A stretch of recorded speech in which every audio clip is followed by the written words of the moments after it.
Kanchipuram Varamahalakshmi Silks, the Grand Banarasi Mela. First time ever in Hyderabad starting from November 1st. Welcome to iDream media. ఈరోజు నా ముందున్న నా guest friend అభి, D contestant. అంటే ఒక season contestant చెప్పలేము, and choreographer కూడా. మనోడితో మాట్లాడదాం. మనోడి ఫస్ట్ ఇంటర్వ్యూ అంట, నాతో ఉంది ఫస్ట్ ఇంటర్వ్యూ. నాకు చాలా ఎగ్జైటింగ్గా ఉంది. మనోడి ఫస్ట్ ఇంటర్వ్యూ ఎలా మాట్లాడతాడు, ఏం చెప్తాడు, మనోడి గురించి ఏంటి ఎవరికీ తెలియదు. ఎందుకంటే మనోడి గురించి తెలుసుకుందాం అని చెప్పి నేను యూట్యూబ్లో ఇంటర్వ్యూ సెర్చ్ చేయడం జరిగింది. అభి మాస్టర్ ఇంటర్వ్యూ, అభి కొరియోగ్రాఫర్ ఇంటర్వ్యూ, డి అభి ఇంటర్వ్యూ, ఎంజే అభి ఇంటర్వ్యూ, ఎక్కడ రాలే. ఈరోజు ఫస్ట్ ఇంటర్వ్యూ మనోడి కోసం. మీకు చాలామంది వెయిట్ చేస్తుంటారు, ఏంటి, ఎక్కడి నుంచి వచ్చాడు, ఏం చేసి వచ్చాడు, ఎలా వచ్చాడు, ఎన్ని కష్టాలు పడ్డాడు, ఇవన్నీ మీకు తెలుసుకోవాలి. కాబట్టి ఈరోజు మనోడిని అడిగి మనకు తెలియని విషయాలు తెలుసుకునే ప్రయత్నం అయితే చేద్దాం. హాయ్ అభి, ఎలా ఉన్నావు? నేను బాగున్నావా? వెల్కమ్ టు నా ఇంటర్వ్యూకి. చాలా రోజుల నుంచి అడిగితే ఫైనల్ గా వచ్చావు. ఈరోజు కుదిరింది. థ్యాంక్ యూ సో మచ్ ఇంటర్వ్యూకి వచ్చినందుకు. ఎలా ఉన్నావు? బాగున్నావా? ఎలా నడుస్తుంది సీజన్? సూపర్. ఎదిరిపోతుంది, మొత్తం చాలా బాగా నడుస్తుంది. బాగుంది, సీజన్ కూడా చాలా బాగుంది. ఇంకా బయట రెస్పాన్స్ కూడా అంత ఎదిరిపోయింది. పండు వినర్ అవుతాడా? అవుతాడు, అవ్వాలని కోరుకుంటున్నాను నేనైతే. అదేంటి నీది నువ్వు అవ్వాలని కోరుకోవాలి కదా? అంటే నాది ఉంది, నేను ఆల్రెడీ అయ్యాను కదా. సో కొరియోగ్రాఫర్ గా అయిపోయావు. ఏమో మరి అన్నక ఎప్పటి నుంచో ట్రై చేస్తున్నాడు కాబట్టి నేను కూడా ఒక ఆడియన్ లాగే అన్న కూడా అయితే బాగుండని కోరుకుంటున్నా. స్టార్టింగ్ ఎంజే అభి ఏంటి? ఎంజే అంటే యాక్చువల్గా నేను మైకిల్ జాక్సన్ ఫ్యాన్ అనమాట చిన్నప్పటి నుంచి. ఓకే. చిన్నప్పుడు అది ఇన్స్టాగ్రామ్ లో, ఫేస్బుక్ లో ఎంజే అని పెట్టుకునేవాడిని. మా ఇంటి పేరు కూడా ఎమ్ కలిసేది. మా ఇంటి పేరు ఎమ్ అనమాట. సో అలా ఎంజే అని, అలా అభి ఎంజే అని, మైకిల్ జాక్సన్ ఫ్యాన్ గా అభి ఎంజే. సో ఇంకా అది అలవాటు అయిపోయింది. పెద్ద అయిన తర్వాత కూడా బాగుంది కదా అని ఇంకా అట్లా ఎంజే అభి. నువ్వు అంటే లైక్ మామూలుగా నేను ఇన్స్టాలో చూస్తున్నంతసేపు ఒక మంచి యాక్టివ్ పర్సన్. అది టీవీ షోల్లో వచ్చేసరికి సైలెంట్ గా అక్కడ కూర్చోవడం, లేకపోతే బయటకు వచ్చినప్పుడు సైలెంట్ గా ఉండడం, మాట్లాడేటప్పుడు ఎందుకు ఇంట్రో కొట్టాను ఏమన్నా? అబ్బా అలా ఏం లేదన్న, మంచి పాయింట్లు అడుగుతున్నా. అంటే ఇది చాలా మంది అడిగారు, బయట ఉన్నప్పుడు ఇంత ఇదిగా ఉంటావు ఎందుకు అక్కడ అని. ఏమో చిన్నప్పటి నుంచి మేము ఉన్నప్పుడు మా మాస్టర్ అంటే చిట్టన్న కానీ, సాయితేజ మాస్టర్ కానీ వాళ్ళు ఉన్నప్పుడు ఏంటంటే వాళ్ళు అలా భయంగా ఉండేవాళ్ళు అనమాట స్టేజ్ మీద. సో ఆ భయం అనేది మాకు ఇప్పటికి స్టిల్ అలా అలవాటు అయిపోయింది. స్టేజ్ అంటే ఒక అమ్మో ఇలా ఉండాలి మాట్లాడడానికి. ఇప్పుడు జడ్జెస్ ఏమైనా మాట్లాడినా తిరిగి టక్మని ఓ పని చేయాలనిపిస్తుంది. వాళ్ళే ఏమనుకోరు, కానీ అది లోపల ఉంటది కానీ బయటికి రాదు. ఒకవేళ నేను ఇలా వేసాను అనుకో, ఆహా వీడికి ఎంత బలిసిందా, ఆహా వీడికి ఎంత ఎక్కువ అయిందా, వీడి ఎంత ఎక్కువ చేస్తా అలా అనుకుంటారని.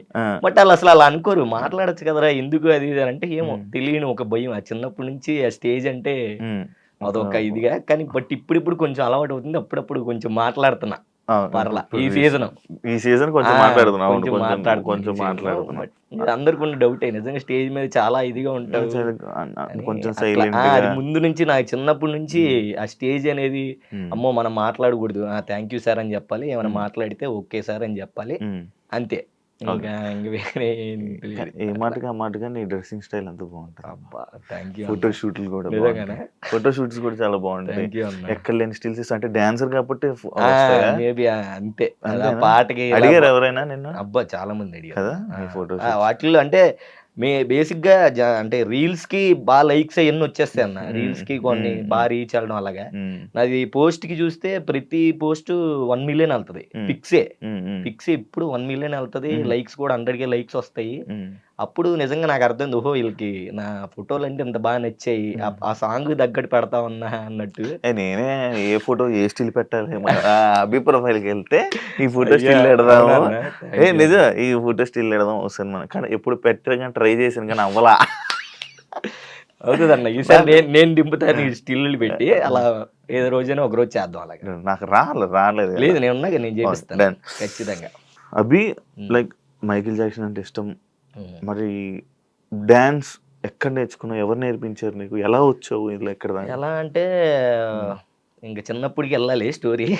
వెళ్ళు, నీ గురించి ఎవరు తెలియదు కాబట్టి చెప్పిన నిజం తెలియదు అన్న. అండ్ ఇంకోటి ఏంటంటే ఇది నాకు చాలా స్పెషల్ అనమాట. నువ్వు ఎన్నో ఇంటర్వ్యూలు చేసి ఉంటావు, నేను ఇప్పటి వరకు ఎప్పుడు కుదరలే అంటే చాలా సార్లు వచ్చాయి, అందరు అడిగారు కానీ ఎప్పుడు చేయలేదు. ఇంకా అన్నతో కుదిరింది. దానికి కూడా రీజన్ ఉంది. ఫస్ట్ అది చెప్పి ఆ తర్వాత నా గురించి చెప్తాను. ఇంతకు ముందు ఏంటంటే యాంకర్ శివ అన్న ఇంటర్వ్యూలు అంటే అసలు నాకు వెళ్ళబుద్ధి కాదు, అమ్మో ఇంటర్వ్యూలు అంటే ఎలా ఉంటాయి బాబు వెళ్ళొద్దని. బట్ ఆఫ్టర్ బిగ్ బాస్ అసలు మా అమ్మ మీకు చాలా మంచి ఫ్యాన్ అనమాట. మీ గురించి నేను తెగ చూసేవాడిని, మీ గురించి కానీ బిందు మాధవి గారి గురించి కానీ అసలు బాగా చూసేవాళ్ళం. సో అప్పటి నుంచి ఆ తర్వాత ఇంకా మనం కలవడం, ఇంకా ఇంటర్వ్యూలు ఓకే ఇంక చేస్తే అన్నతోనే చేద్దాం అని ఇంకా ఇప్పటి నుంచో మనం అనుకొని ఇది నాకు చాలా స్పెషల్ ఇంటర్వ్యూ అనమాట. Thank you so much. Thank you అన్న, నాకు గుర్తుండిపోద్ది. సో నువ్వు అడిగిన క్వశ్చన్కి ఏంటంటే, చిన్నప్పుడు నేను 5th క్లాస్లో మా అన్నయ్య, మేము 3 అన్నదమ్ములు మొత్తం. 3 అన్నదమ్ముల్లో మా అన్నయ్య ఏంటంటే ఒక పెద్ద ఆయన డాన్స్ వేసేవాడు, వాడికి బాగా డాన్స్ వచ్చు అనమాట. సో వాడి స్కూల్ యానివర్సరీ అప్పుడు యాన్యువల్ డేకి ఒక సాంగ్ డాన్స్ చేస్తున్నాడు. డాన్స్ చేసినప్పుడు ఏమైందంటే, అన్న కొంచెం టెన్షన్ వస్తుంది, పర్లేదు చెప్పు ఏం కాదు, ఫ్రీగా ఫ్రీగా లెంత్ ఎక్కువ చెప్తున్నాడు, అలాగే ఏ లేదు హ్యాపీగా చెప్పు. ఇంకా చాలా లెంత్లు ఉన్నాయి, 3 గంటల ఇంటర్వ్యూలు కూడా ఉన్నాయి. అసలు అలా లెంత్ లేదు, చెప్పు నువ్వు చెప్పు, నేను హ్యాపీగా వింటా. ఓకే, నీ స్టోరీ కాబట్టి ఫస్ట్ టైం కాబట్టి చెప్పు. సో అట్లాగా అన్నయ్యకి యాన్యువల్ డే జరుగుతున్నప్పుడు అన్నయ్య డాన్స్ పర్ఫామ్ చేస్తున్నప్పుడు అప్పుడు వాడు అసలు జనాలందరూ ఫుల్ ఈలలో విజిల్స్ కొడితే కొట్టాలి సాంగ్ వేసాడు అనమాట. జనాలందరూ ఫుల్గా ఈలలో విజిల్స్. మా నాన్న అయితే వాడికి పక్కకి పిలిచి అప్పుడు 90 రూపీస్ ఇచ్చాడు వాడికి, ఆ డాన్స్ నచ్చి. అప్పట్లో 10 రూపాయలు ఇవ్వడమే అసలు ఎక్కువ. అలాంటిది అడిగి 90 రూపీస్ ఇచ్చాడంటే, అమ్మ వీడికి ఇలా ఇచ్చాడనంటే ఓకే మనం డాన్స్ వేయాలి, డాన్స్ నేర్చుకోవాలి అని చెప్పేసి అప్పుడు స్కూల్లో లంచ్ టైంలో వాటిలో గ్యాప్ ఉన్నప్పుడు ప్రాక్టీస్ చేస్తూ ఉండేవాడు అనమాట. చిన్న చిన్న ఫ్లిప్పులు ఆ టీవీలు చూసి, మా సిటీ ఛానల్లో సాంగ్లు వస్తూనే ఉండే, మైలోజ్ గానని మన చిరంజీవి గారి సాంగ్, శంకరదాద సాంగ్లు ఎన్ని వస్తుండే, అన్ని చేస్తూ ఉండేవాడిని. సో అట్లా డాన్స్ నేర్చుకున్నప్పుడు మేము ఉన్న చోట వాంబే కాలనీ అని ఒక ఏరియా ఉండేది. ఆ వాంబే కాలనీ ఏరియాలో పలానా డాన్స్ మాస్టర్ అని చెప్పేసి ఒకళ్ళు ఉన్నారు, వాళ్ళ దగ్గర వాళ్ళు డాన్స్ నేర్పిస్తారంట, అది ఇది అని చెప్పేసి చెప్పారు ఒకడు ఫ్రెండ్. విజయవాడలోనే అలా జరిగింది. సో మేమందరం ఒక గ్రూప్, ఒక 5 అన్న ఫ్రెండ్స్ చిన్నప్పటి నుంచి. నా ఫ్రెండ్స్ ఎవరంటే చిన్ని, కరుణ్, రాజేంద్ర, లక్ష్మణ్, నేను. ఇప్పటికీ మేము 5 అలాగే ఉన్నాం. సో మేము 5 డాన్స్ నేర్చుకున్నాం. నేను వేస్తే వీడు అలా మేము 5 స్కూల్లో అయితే డాన్స్ స్టార్ట్ చేస్తాం. చెయ్యంగానే అరే ఇలా కాదు, అట్లా కాంపిటీషన్ స్టార్ట్ అవుతుంది, అక్కడికి వెళ్ళి డాన్స్ చేద్దాం అని చెప్పేసి అందరూ అనుకున్నప్పుడు అప్పుడు మన చిట్టి మాస్టర్ దగ్గరికి వెళ్ళాం. వెళ్ళంగానే వేయం డాన్స్ అన్నాడు, వేసాం అందరం. వేసిన తర్వాత ఓకే బాగుంది, అంతా చేయండి, మంచిగా డాన్స్ చేయండి అన్నాడు. ఇంకా డాన్స్ నేర్చుకున్నాము. ఇంకా మాకేంటంటే చిట్టన్న ఆ బావిలోకి వెళ్ళి దూకేండి అన్నా కూడా దూకేస్తాం, అంత పిచ్చి. అంటే మా ఫస్ట్ గురువు ఆయన, అంత పిచ్చి. అలాంటి ఒక డాన్సరు ఆయన ఒక డాన్స్ నేర్పిస్తున్నాడు మాకు అని అప్పుడే మాకు ఇలా ఉంటదా, మా మాస్టర్ మించిన దూపు డాన్సర్ ఎవ్వరు లేరు అని మాకు విజయవాడలో ఇంకా మేము ఫిక్స్ అయిపోయాం అనమాట. ఇప్పుడు ఉన్నారు ఇంకా చాలా మంది. అంటే అలా లేదు, అదే చెప్తా. తర్వాత మేము వచ్చిన తర్వాత నేర్చుకున్నాము. ఒక కాంపిటీషన్ అక్కడ తుమ్మలపల్లి కళాక్షేత్రంలో అనేది కాంపిటీషన్ జరుగుతూ ఉంటాయి. ఎప్పుడు ఎవరో ఒకళ్ళు ఒక కాంపిటీషన్ పెడతారు, ఫస్ట్ ప్రైజ్, సెకండ్ ప్రైజ్ అని చెప్పేసి. దాంట్లో నేనే అప్పుడే లీడ్ గా ఒక సాంగ్ చేశాను అనమాట. లీడ్ గా సాంగ్ చేశాను, పర్ఫామ్ చేసాం, అంతా బాగానే ఉంది, ఫస్ట్ ప్రైజ్ కొట్టాం, బాగుంది. సో ఇంట్లో మా అమ్మకి ఏంటంటే డాన్స్ అనేది అసలు ఇష్టం ఉండదు. ఇష్టం ఉండేపాటికి ఒక రోజు ఏమైందనంటే, ఒక అనకాపల్లి అనే దగ్గర షో వచ్చింది. ఈవెంట్స్ అవుతుంటే ఈవెంట్ కాదు, కాంపిటీషన్ అనమాట, డాన్స్ కాంపిటీషన్ వచ్చింది. నేను అప్పుడు 7th క్లాస్ 6th క్లాస్ చదువుతున్నా. అరే ఇలాగ వచ్చిందిరా, రావాలరా అని చెప్పేసి చిట్టన్న పిలిచాడు. మేము రాజన్న అంటాం, యాక్చువల్లీ చిట్టన్న కాదు, మాకు ముందు నుంచి రాజన్న అని తెలుసు ఆయన. రాజన్న, ఆయన పేరు చిట్టి రాజు, మేము రాజన్న అని పిలుస్తాం. సో డీకి వచ్చిన తర్వాత చిట్టి అన్న అయింది అది. సో రాజన్న అన్న ఓకే అన్న నేను వచ్చేస్తానని చెప్పేసి ఇంట్లో చెప్తుంటే, ఇంట్లో పంపించట్లే, చదువుపోతుంది. అమ్మకేమో వద్దు, వాళ్ళు ఏదో చేసేస్తారు, కిడ్నాప్లు చేస్తారు, అది ఇది అని అమ్మకి అలా. సో నేనేంటి ఇంకా లేదు అని చెప్పేసి ఒకరోజు వీళ్ళు పడుకుంటే రాత్రి జంపు ఇంట్లో నుంచి వెళ్ళిపోవా. ఇంట్లో నుంచి వెళ్ళిపోయాను. మా అమ్మ ఏమంటే ఇంకా అమ్మటే చిట్టన్న ఫోన్ చేసింది. చిట్టన్న ఫోన్ చేసి, నువ్వు నా కొడుకుని తీసుకురాకపోతే అర్జెంట్ నీ మీద పోలీస్ కేసు పెట్టేస్తాను, ఎక్కడున్నా రావాలి. మా అమ్మ ఫుల్ రఫ్ అండ్ టఫ్ అనమాట, ఎక్కడున్నా రావాలి అనగానే మా అన్న చిట్టన్న అడ్రస్ చెప్పాడు. మా అమ్మ వచ్చింది, నాకు రోడ్డు మీద జుట్టు పట్టుకుని లాక్కెళ్ళేది 2. జుట్టు పట్టుకొని లాక్కెళ్ళి ఏంట్రా ఇది ఇది అని చిట్టన్నని ఫుల్ తిట్టేసి నా పిల్లని నువ్వే చేస్తున్నావు, చెడగొట్టేస్తున్నావు, అది కేసు పెట్టేస్తాను అది ఇది అని చెప్పేసి సో అట్లా తీసుకెళ్ళిపోయింది. నేను ఫుల్ ఏడుపు, ఈ మామూలు ఏడుపు కాదు. నాకేంటంటే ఇంట్లో మా అమ్మమ్మ అన్న, మెయిన్ మా అమ్మమ్మ గవర్నమెంట్ ఎంప్లాయ్ ఆవిడ. మా అమ్మమ్మ లేనిదే నేను లేను. నా లైఫ్లో మా అమ్మమ్మే మెయిన్ ఫస్ట్. ఈ అభిగాడు ఈ రోజు నీతో కూర్చొని ఇలా ఇంటర్వ్యూ చేస్తున్నాడు, ఇలా మాస్టర్ అయ్యాడు అని అంటే అమ్మమ్మ, దానికి అమ్మమ్మే కారణం, ఇంకెవ్వరు కాదు. ఫస్ట్ నన్ను నమ్మిన ఆమె ఎవరంటే ఆమె ఒక్కతే. సో అంటే నాకు ప్రాణం అనమాట. ఇప్పటికి స్టిల్ ఆవిడంటే నాకు చాలా ఇష్టం. మొన్న డీ స్టేజ్ మీద కూడా లాస్ట్ జానులగిరి సీజన్ చేసినప్పుడు కూడా తెచ్చేంత అమ్మమ్మని. సో అట్లా అమ్మమ్మ ఒక్కటే సపోర్టు. సో ఏదున్నా నన్ను ఏమని చేసినా మా అమ్మమ్మకి చెప్పేవాడిని, అమ్మమ్మ ఇలా చేస్తుంది అమ్మ అని. వాళ్ళిద్దరు గొడవలే, నేను కాము కూర్చొని చూస్తూ ఉండేవాడిని అనమాట. సో అట్లా నన్ను తీసుకెళ్ళి ఆపేసింది. తర్వాత నిదానంగా ఏంటంటే అమ్మకి హెల్త్ పాడైపోయింది అనమాట. సో అమ్మకి బాగా బ్లడ్ తక్కువైపోయి బాగా బియ్యం తినేది. సో అట్లాగా ఇది అసలు ఎవరికి తెలియదు బేసిక్గా, అందుకే ఇప్పుడే తెలియదు, ఎవరికి తెలియదు. సో అమ్మకి ఏంటంటే హెల్త్ బాగా ఇదైపోయింది. నాకు చిన్నప్పటి నుంచి నేను అమ్మమ్మ ముగ్గురే ఉండేవాళ్ళం.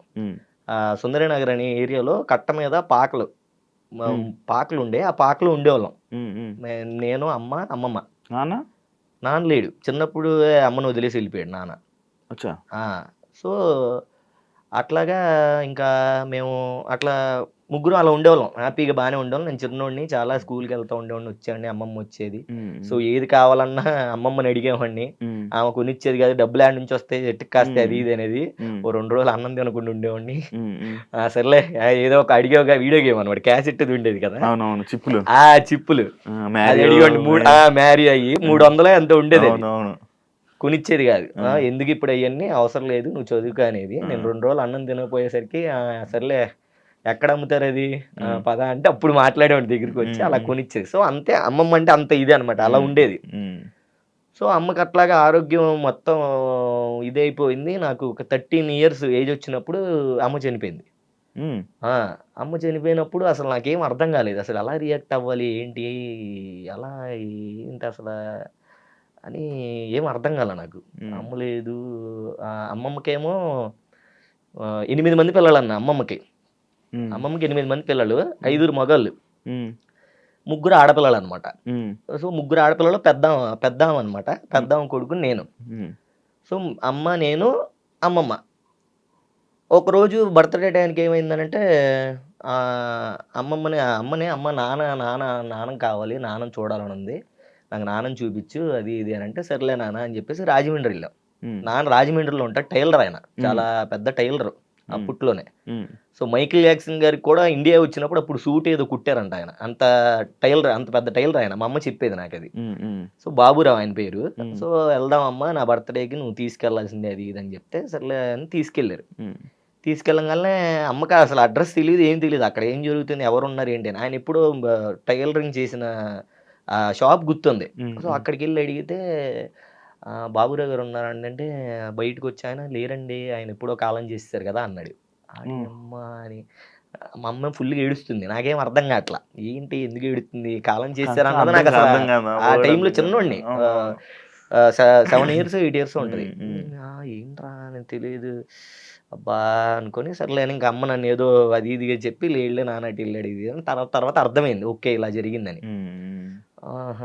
సర్లే అనుకున్నాను. తర్వాత నిదానంగా కొంచెం ఇది వెళ్ళంగానే లైఫ్లో చిన్నప్పటి నుంచి చాలా అంత బాగానే ఉంది, కానీ కష్టాలన్నా చాలా చాలా స్ట్రగుల్ అయ్యేవాడిని. ఇంట్లో హ్యాపీగా ఉండేవాళ్ళం కాదు, చాలా ఏదో తెలియని ఇది అట్లా ఉండేది. సో ఉన్నంతకాలం ఏంటంటే అమ్మమ్మతోనే హ్యాపీగా ఉండేవాళ్ళం. అమ్మమ్మకి గొడవలు జరిగాయి, అట్లా సంథింగ్ అంత చెగ్గ అయ్యేది. ఎండ్ ఆఫ్ ది డే అమ్మకి హెల్త్ పాడైపోయింది. నాకు 13 years వచ్చినప్పుడు అమ్మ చనిపోయింది అనమాట. చనిపోయినప్పుడు అసలు ఏం అర్థం కావట్లేదు, నేనేమి ఆడవలేదు, అలాగే ఉంటాను, అటు ఇటు తిరుగుతూ ఉన్నాను. అట్లీస్ట్ నాతో కనీసం మాట్లాడాలి. ఆమె ఇప్పుడు నైట్ చనిపోద్దన్న పొద్దున్న నుంచి ఆమెకు మాట పడిపోయి నాకు అట్లీస్ట్ నాతో మాట్లాడదామన్నా, నేను అమ్మనేమన్నా అడుగుదామన్నా, పోనీ అమ్మ నాకేమైనా చెప్దాం అనుకున్నా. సో అది అవ్వపోయేసరికి నేను చిన్నపిల్లని అటు ఇటు తిరుగుతూనే ఉన్నాను, అంతా బాగానే ఉంది.